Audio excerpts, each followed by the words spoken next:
বইছে নদী নদী।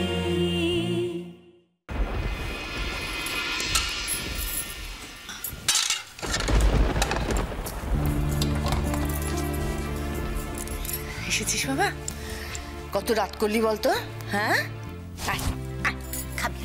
আমি ঘরে যাব। ঘরে যাবি মানে? হ্যাঁ, কি বলছিস? সকালে তুই না খেয়ে বাড়ি থেকে বেরিয়ে গেছিস পিকলু, এখন এই এত রাত করে বাড়িতে ঢুকেছিস? এই এখন বলবি না তো যে বাইরে থেকে খেয়ে এসেছিস? হ্যাঁ ও পিকলু, ছোটবেলার মতো আমার হাতে খাবি? খাইয়ে দাও না।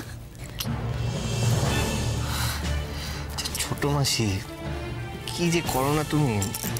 কিচ্ছু করি না বাবা, কাল মেঘলা তোকে খাওয়াতে পেরেছে শুনে দেখ কি শান্তি পেয়েছি না। ও বাবা, বাবা রে, আর রাগ করে থাকিস না।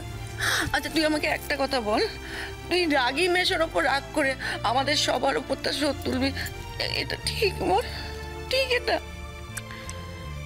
খিদে পেয়েছে কিন্তু,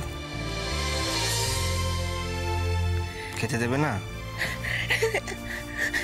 দেব তো, এক্ষুনি দিচ্ছি।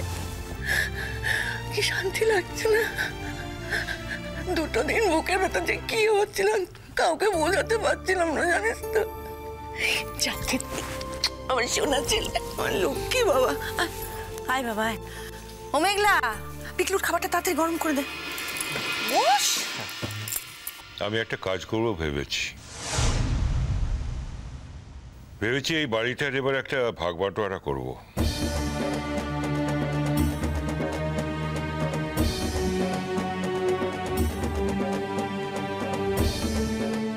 কি বলছো কি হঠাৎ? বাবা, আমাদের বাড়িতে তো আমরাই থাকি, বাইরের লোক তো কেউ থাকে না, মানে ভাগ বাটোয়ারার কথা আসছে কোথা থেকে? সেই তো বাবা, আমাদের বাড়িতে তো আর বাইরের লোক ভাগিদার নেই, তাহলে ভাগ বাটোয়ারার কথাটা আসছে কোথা থেকে?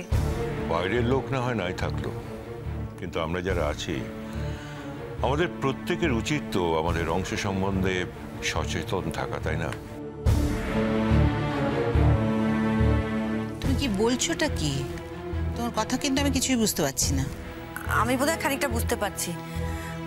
দাদা বলছেন যে লেখাপড়ায় অন্তত 3 ভাইয়ের ভাগটা হয়ে থাক, তাই তো দাদা?